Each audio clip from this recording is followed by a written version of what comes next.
Today, Worldline, a global payments firm, has joined forces with the NPCI to empower mobile payments for Indian tourists in Europe. Indian customers can now use UPI and RuPay to pay European merchants.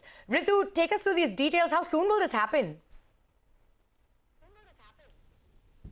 Well, we're yet to see, but the good news is that for Indians traveling to Europe, payments are going to get a lot easier because NPCI's international payment arm has joined hands with global payments company Worldline to allow European merchants to accept payments through UPI and RuPay. So currently, if you're traveling abroad, especially to Europe, you tend to use your international cards to make these payments. But with now UPI, you can access multiple bank accounts through one single mobile application, which is going to make payments a whole lot smoother. Now, while with cards, customers would typically end up paying a fee of up to 3% or even higher in some cases with your card charges and foreign currency transaction fees, etc.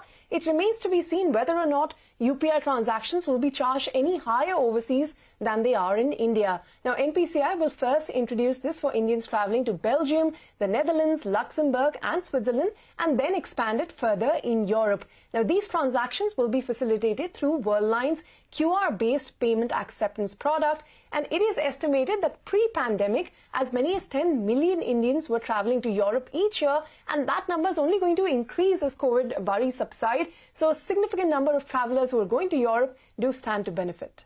All right, Ritu, thank you for those details. Payments made easier for Indian tourists in Europe. Many thanks for those details. Moving on also on what's brewing, Mumbai-based Artha Group has announced the launch of a winners-only micro VC fund called the Artha Select Fund. The Artha Select will be a 450 crore rupees fund, including a green shoe option of 120 crore rupees. Now, banking on the performance of its first fund, Artha Group has set up Artha Select Fund with the intention of backing their category-winning startups in their follow-on rounds. And to elaborate on these plans, joining me now is Anirudh A Damani, the managing partner at Artha Select Fund. Anirudh, welcome to Startup Street. Artha Select Fund has already raised its first 100 crores in less than 3 weeks, as current LPs have doubled down on the winners of Artha Venture Fund, which is an early-stage micro VC fund. If you could elaborate on the need to launch this new winners fund and why not invest from the existing micro VC fund? Thank you so much for inviting me on the show, Shruti, and thank you so much for the warm welcome. So to put it very mildly, the first fund that we set up was supposed to invest from seed stage up to Series A. And so the allocation per company was 20 crores. And what's happened is that when we're backing companies in their B rounds and C rounds, we're writing single checks of 20 crores each. So the current strategy, which is only 225 crore fund, does not have the capability to write a follow-on check of 20 crores. So therefore, we, based on the advice of our LPs, our major family offices that have backed us in the past, as well as advisors, we set up a special vehicle, like an opportunities fund, to back companies in their Series B and C rounds through Artha Select Fund. All right. So like you mentioned, the Artha Select Fund will back category-winning startups from Artha's portfolio in their follow-on rounds. How many startups will you fund? Also, when will we hear of the first investment? So the first investment we'll probably announce in the next 30 to 45 days. We've already signed the term sheet. It's just undergoing due diligence at this point. In terms of number of startups, we look to back about between 12 to 14 startups at the Series B stage, and from that we'll look to double down with another 20 crore check in about 10 to 12 startups in Series C. So that's how we're going to allocate the 450 crores. Okay. With the new fund, you are investing in early growth rounds, backing founders at a critical inflection point in their venture journey. What is the added firepower that Artha Select Fund will provide its founders for them to chase sound business metrics like revenues, positive unit economics, and most importantly, profitability? So tell me, apart from capital, what else is on offer? So I think it's in our DNA from the very start, Shruti, that we allocate 80% of our team just for portfolio management. So what we intend to do with this new fund is continue down that journey. We work very closely with founders. We have a great relationship, a great chemistry with our founding teams. Where on the boards of almost all the companies where we've invested. And with this fund, we augment that portfolio team, make it stronger, give access to this large network that we've created at Artha. We also come from the capital markets, over 50 years of a journey over there. So we intend to utilize this capital and as well as our network to accelerate the growth trajectory for our companies. And again, at a sustainable level in a sustainable way. Okay, so your fund will back category-winning startups from Artha's portfolio with their follow-on rounds. You announced the final close of Artha Venture Fund in June last year at over 225 crore rupees, and you've made 27 investments so far. Tell me, who are the established winners of Artha Venture Fund? Oh, so many. Let me tell you, first of all, the one that comes first to mind is Len Den Club. It's India's largest peer-to-peer lending platform. Yes. It's a company now lending close to 12,000 crores a year on the microfinance side. We've got a company called Everest Fleet, which is the largest fleet manager for Uber in India. There's a company called Karma Life, which is provides micro wallets for gig workers who are working with in the gig economy, working with Swiggy, etc. We work with another company that comes to mind would be Lemnis, which is a CDP platform, as well as Dalchini, which recently raised its Series A round, which is it's the largest network of vending machines in India. Okay, all right. Let's now talk about the micro VC environment. Anirudh, what is the typical check size? How different is the approach from an early or a growth stage investor? So, most micro VCs usually are very wide at the start, right? They try to build a pretty large portfolio. Their usual checks would be about 2 to 3 crores. Some maybe as small as 50 lakhs as well. But where we differentiate is that while we're wide as a normal micro VC would, right? We intend to do about 30 to 35 companies at the seed stage.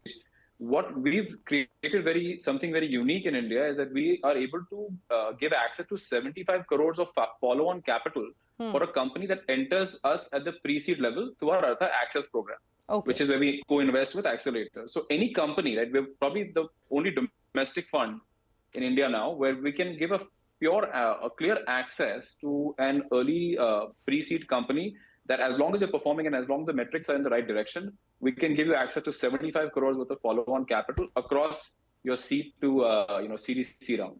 All right, coming back to the Artha Select Fund, the target is to reach 450 crore rupees. How soon do you, aim to fulfill that target? Also, if you could talk about some of the LPs and some of the partnerships that you've garnered so far. So in terms of, some of the major LPs that have come into Fund 1, right, would be, or rather, this Artha Select Fund would be, so the Kirloskar family office from Pune. We've got Madhusudan Kelaji's family office that has come in. We've got Narendra Karnawat from Karnawat and Company, SAT Industries, which is a BSE listed company, and a host of companies that have come in, and as well as investors. Rajiv Lakhotia from Sri Karni Fabcom, from Jayashree Polymers, we had Varun Bansal, and all of these guys have backed us, right from the very start. Right, as soon as we opened our doors for investment, we had all our previous investors coming in and writing checks. And we intend to close out the entire fund probably in the first quarter of next year. We probably say the final close should be somewhere in the January to February range. But we look at closing out, doing our first close probably in the middle of next month. All right, and we wish you the very best for that. Many thanks, Anirudh, for joining us on Startup Street. It was a pleasure talking to you. Thank you so much, Shruti. A pleasure talking to you as well. Moving on, Chandigarh-based electric vehicle startup EVage has signed an agreement with Toshiba India, where Toshiba will supply its SCIB rechargeable lithium-ion cells to power the next 10,000 EVage electric commercial vehicles. Now, the partnership follows 2 years of development and joint validation to incorporate these cells into EVage's proprietary ultra-stable and rapid charging battery packs. EVage has raised $28 million earlier this year, which was led by US-based VC firm Red Blue Capital. Joining us now to discuss this strategic agreement and the growth plan going forward is Inderveer Singh, the founder of EVage, and my colleague Ritu Singh. Inderveer, thank you so much for joining us on the show today. Like I said, you've signed a strategic agreement with Toshiba India, where Toshiba will supply you with its SCIB lithium-ion cells for the next 10,000 EVage delivery vans. Now, take me through the contours of this deal. You're also the first to use this tech for delivery vans. Yeah, thanks for having me at this show, first of all. So essentially, the concept of the deal is where Toshiba would support with their technology, the SCIB technology, into our battery packs, which would go into our commercial vehicles that will be launching soon.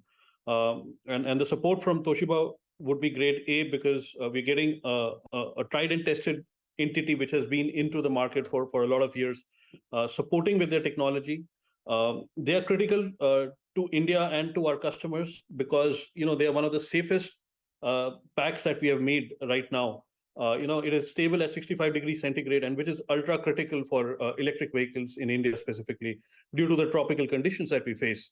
From a charging standpoint, we support ultra fast charging, which is 0 to 100% in below 20 minutes, and we'll have a long life of 10,000 plus cycles on these cells.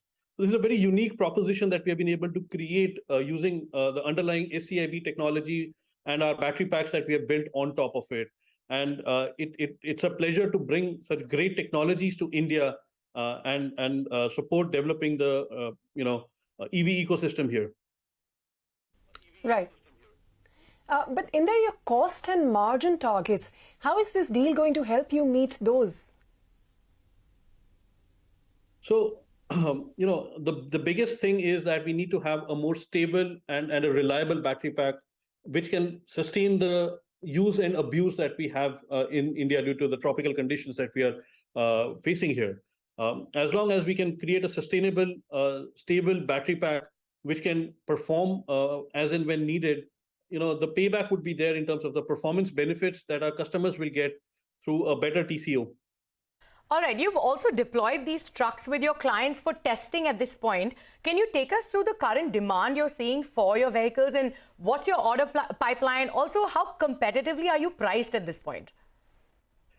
Right. So we have put more than 25 plus vehicles right now with select customers for mileage accumulation and trials to understand better what are the problems that they face during day-to-day operations. And in terms of our order pipeline, we are booked out for the next 2 years of our production. So there is a strong inbound demand for our vehicle that we are witnessing right now at this stage. And the more miles it accumulates, the more testing we complete, the demand is only increasing. So demand is the least of our worry at this stage of our journey. And in terms of pricing, we are close to launching our vehicle, officially unveiling it very soon, and would be happy to take you through the pricing at that point of time. Well, we'll wait to hear for that. Since you say demand is not a worry, let's talk about supply, because you'd raised about $28 million earlier with an aim to complete your factory in northern India and begin the delivery of vehicles. So could you give us an update on that and what the capacity of this plant is going to be like? Right. So since we have completed our initial raise of $28 million, the construction of our factory is in full swing. We have started, trial production and also producing vehicles in this factory already. There are more than 150 people that are working day in, day out to build this factory. We are happy to tell that it's the first micro factory in the world that is producing vehicles right now. And it's a great honor to be bringing it first in India. All right. So it's the first micro factory in the country. Now, you will officially unveil, like you said, the EVage FR8 and the factory in December 2022. Is that what you're aiming for? What's the demand for the new truck and how is it different from the others in the market? So in terms of demand, our production capacity, as I mentioned earlier, is booked out for the next 2 years. So that is the least of our concerns in terms of the market taking this product. We have developed a lot of key features onto this vehicle. First of all, the stability that we offer, the safety systems that we offer on this vehicle, from the battery pack that we are using, the fast charging capability. I mean, it's the first commercial vehicle to charge 0 to 100% in below 20 minutes. And 10,000 cycles plus that we can guarantee on this vehicle. So, those are the key innovations and features that we have brought onto this. Apart from that, we have aerospace engineers working with us for the last 5 years, trying to create a ultra lightweight platform, which is suitable for native electric powertrains. And we would be the first native electric platform to sort of come out with this, ultra lightweight, sustainable platform. All right. If I could just ask you a question, charging infrastructure has been one of the key points in India where, the infra on that front is not 100% there. So what are the challenges that you foresee going forward on the charging infra front? Charging infra is a bit of a chicken and egg situation if you look at it from that perspective. Right. Essentially, once the demand for chargers are going to be there, which is going to be created by the supply of these vehicles, I believe the infrastructure is catching up. And if you look at India from a global perspective, we are among the leaders in the developing world to have the electric vehicle rollouts that are happening. And I'm pretty sure that in the times to come, the charging infra is only going to increase at a much faster pace. There are a bunch of private players, there are a bunch of government schemes that are there to put more chargers on the road. So I guess the worry about charging infrastructure is going to be a worry of the past very soon. All right, so the worry of charging infra is going to be a worry of the past. All right, Inder, thank you so much for joining us on the show, and we wish you all the best going forward. Thank you. Thank you so much. All right, on that note, it's time for us to head into a short break. Coming up next, Indian cricketer MS Dhoni bats for Shakahari, invests in the plant protein startup. A special conversation with Liberate Foods co-founder. On the other side, stay tuned.